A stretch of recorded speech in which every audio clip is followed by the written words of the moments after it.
Hi, and thanks for clicking on this video called Living a Metaphysical Life. This is step one, subject and object, which I'll get to. And really, this video is more an introduction to what I have in mind and what I felt inspired by the Holy Spirit to do with probably 10 videos about living the metaphysical life. This is all part of Study the Summa, which is what this channel is. It's based on the Summa Theologia by St. Thomas Aquinas, the great 13th century Dominican priest and friar who wrote this amazing book. And so, what is living the metaphysical life? Well, let me first of all start off when we talk about metaphysics. The first person we should acknowledge is Aristotle, because, the great Greek philosopher, the student of Plato, who was the student of Socrates. And Aristotle, one of the greatest philosophers of all time, wrote a book called Metaphysics. And by that, he meant basically the study of being, the study of existence. What is out there? What can we experience in the world? What can we know? And it's a fascinating word, and I thank Aristotle for introducing this idea to us. And as much as I love Aristotle, I'm coming at this more from the standpoint of Thomistic metaphysics. All right, Thomistic metaphysics has captured the attention of a lot of people. People like St. John Paul II, our great Pope of happy memory, wrote a book back in 1961 called Thomistic Metaphysics and Personalism, or Thomism and Personalism, right? So he was very interested in St. Thomas Aquinas. And so as we look at metaphysics, the study of being, the study of existence, I'm very much going to be leaning on St. Thomas Aquinas as my guide. And what I'd like to do in this is help you to have a different perspective about not, something really esoteric or something really way out there or way beyond us, but to come into grips with just the everyday life experience you have. Because when we talk about being, when we talk about existence, this is what we all share. This is what we do. This is what I'm doing right now. I am being, I am existing, right? So like this lady here on the screen, she's just having a meal, sitting there enjoying herself, but she is existing and she is experiencing life. And so that's really what we're getting at here. It's interesting, though, that metaphysics has gotten a bit of a bad name since the time of people like Aristotle and St. Thomas Aquinas. In fact, when I do a search on the graphics company that I use and type in the word metaphysics, it's images like these that pop up. Very new agey, very kind of strange looking. And that's not what we're talking about here, okay? The word metaphysics should be the most common experience that all of us have.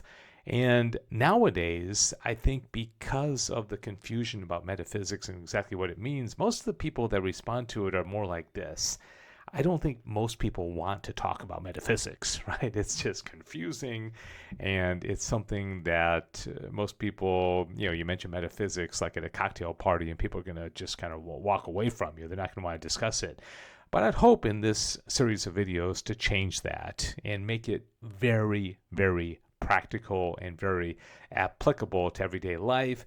This is what I want you to think of when you think of metaphysics, is that celebration of life, celebration of existence, celebrate that you are, you exist, you be, right? And so in this first video, I want to talk about subject and object. Okay, this is the actual lesson part of this video. Everything else has been introductory.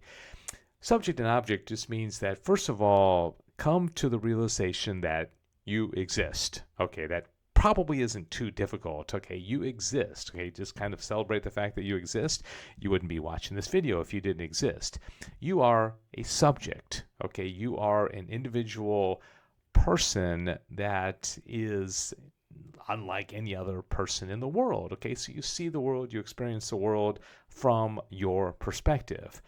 The object is everything that's out there in the world. Okay, as I look around right now, I see a pen, I see a screen, I see, the image that I'm looking at. I see books on a bookshelf, and if I'm outside, I see butterflies and dragonflies and grass and whatever, rain, clouds. Okay, that's the object. That's all the stuff that's out there. So it's something that we experience every single day, but I want, with this first video, this first step, is to consciously be aware that you are a subject and there's an object out there. There's a lot of objects out there, okay? The objective world is what we experience. And also, we have a relationship with that world, all right? We desire some things. We come to know some things. And we sense things. Some things cause us pain. Some things cause us pleasure.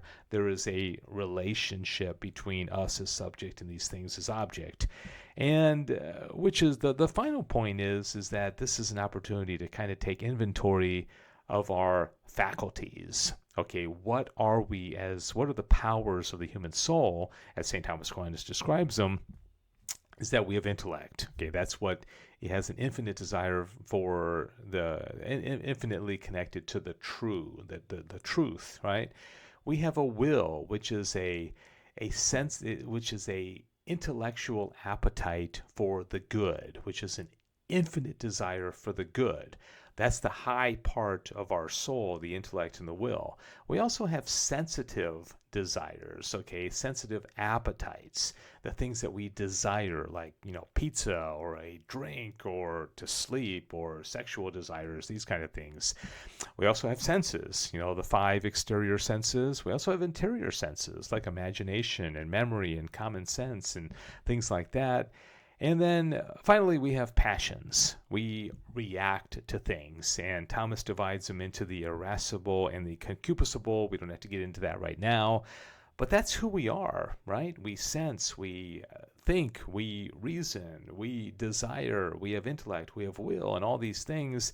And so we are subject, the world is the object, and there is a relationship. And I'll tell you one thing that will apply to this as we continue to go on is that the very Trinity, the very basis of our Christian faith, the Trinitarian God, is in relationship with each other. Father, Son, Holy Spirit have relations. And so as we relate to other people, to things in the world, we can see that that is somewhat of an image of a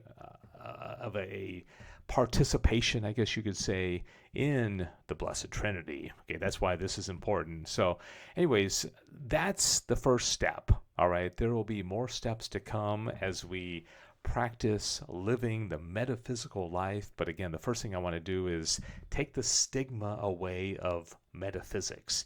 It doesn't need to be a scary word. It's not New Agey. All it has to do with is existence, being, the thing that we do every single moment of every day of our lives, is that we exist, right?